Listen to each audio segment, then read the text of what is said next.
உங்களுக்கு தெரியுமா, நமது உடலில் எலும்பு மண்டலத்தில் உள்ள மொத்த எலும்புகளின் எண்ணிக்கை? A 200, B 205, C 206, D 600.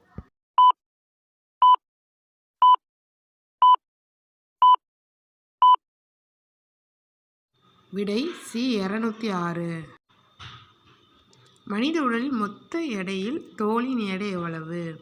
A 7 மடங்கு, B 1 மடங்கு, C 3 மடங்கு, D 5 மடங்கு.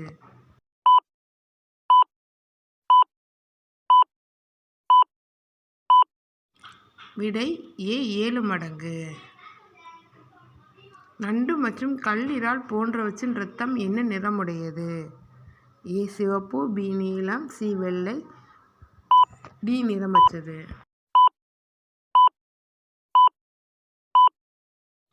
விடை B நீலம்.